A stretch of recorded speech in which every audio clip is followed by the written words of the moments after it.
Hello, I'm Brianna. I am a occupational therapist student, and today we're going to be talking about a few components with your new prosthetic. Today we're going to talk about one of the methods that we can put that on and off. There are a few methods that we could try. We're going to start with one that I think would be the easiest for you today, and then if that one doesn't work, we will go forward with other methods to try to find the one that's most comfortable for you. We're also going to cover some hygienic components when wearing the prosthetic and also your wear schedule. And then at the very end, I have a resource that I would like to share with you in regards of finding support groups and additional help that you might need. Okay, so we're gonna start with covering some hygienic components with wearing the prosthetic. So you are going to want to wash that affected limb with mild soap and water every single day, patting it dry. And it is very common for sweating to occur when you are wearing the prosthetic, and excessive sweating in the prosthesis when you're wearing it can cause irritation or breakdown of the skin. So it is very important that you inspect the limb every single day, and you want to be looking for areas of redness, any like open wounds, peeling of the skin, blisters, ulcers, anything that's not normal. We're going to want to look at that, and then if you do notice that that is happening, you're going to want to let either the therapist or the physician know about the skin breakdown, because that is something that we really do want to avoid. So there are ways that we can minimize the sweating on the affected limb. You can apply like an antiperspirant or wearing like a sock or a liner that doesn't compromise the fit of the prosthetic. Anything that you feel most comfortable with, we just don't want to affect how that prosthetic fits on that limb. The socket on your prosthetic should be cleaned daily as well. You can also use mild soap and water to clean this, or if you don't want to do it every single night, you can clean it weekly with rubbing alcohol. It is recommended that you clean your prosthetic at night because we do not want to apply the prosthetic when it's wet. So if you were to wash it in the morning, it would probably still be wet by the time that you wanted to wear it for the day, and wearing it when it would be wet would just kind of increase our chances for that skin breakdown that we do want to avoid. So if you have any questions about cleaning, just let one of us know. Going into your wear schedule, the prosthetic will be worn initially for about 15 to 30 minute increments 3 times a day. Your skin must be in good condition to increase this and to kind of continue with the wear schedule. So like I said, if you do notice that your skin is starting to break down, you're going to want to let either your therapist or physician know.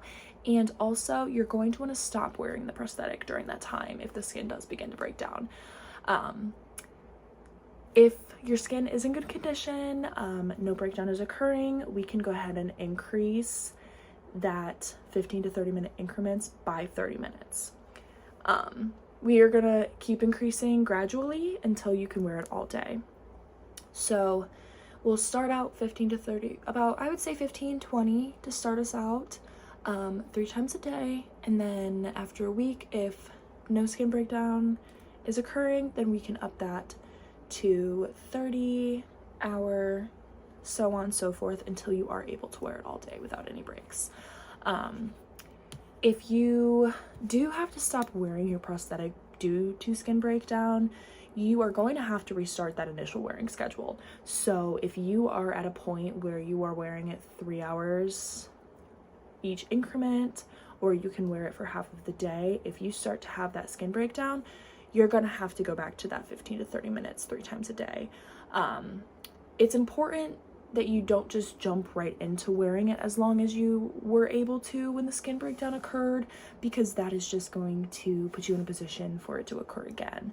So it might be very tempting, but we're going to want to start at that initial wear schedule if skin breakdown does occur.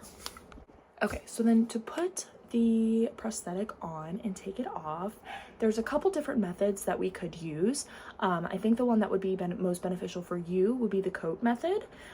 So to put your transradial body powered prosthetic on, we're going to use an approach that is very similar to putting on a coat. So we're going to try this method first, and if this isn't comfortable for you, if you'd like to try something else, we can work on that moving forward. There is an alternative that is kind of like putting on a sweater or a pullover. So we could always try that one as well if the coat method doesn't work for you. So this method is very similar to placing one arm in a coat sleeve and manipulating the coat to position where the other arm can reach the other sleeve.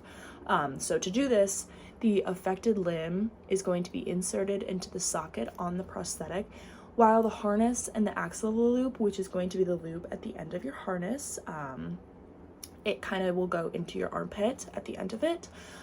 You're gonna let that loop dangle behind your back while the long strap is connected to the prosthetic. The sound hand then will reach around the back and slip into that loop like you're putting your other arm into a coat. You will then slip into the harness as if putting on a coat, where the loop will be positioned on your unaffected side, and then your shoulders are going to be shrugged to kind of shift the harness forward into the correct position. To remove the prosthetic, you will use the terminal device to slip the axle loop off of the sound side and then slip off the shoulder strap off of the amputated side. So then that harness will be slipped off just like a coat. And then the last thing that I wanted to talk to you about today is just one local resource that you could take advantage of and use to find some additional support to get you through this hard time, both you and your family. So there's an association called the Amputee Coalition. This offers support groups, peer visits, and other supports of care. There's many options on the website. I will link the website in the email that I send you. You can request a peer visit from a certified peer visitor. You can set up a meeting in person, on the phone, video chat, or email just to speak to someone to receive a little bit more support. They also provide access to registered amputee support groups near you. They have them all over the country that you can sign up for and connect with others who have overcome similar challenges to yourself. They have over 400 registered support groups throughout the country, and the website can help you find a support group that would be the best for you, location that you would want, and it is your choice if you would like to use this resource. There's many different things on there, and I will send you that link. All right, that's all I have for you. Thank you very much. Have a good rest of your day.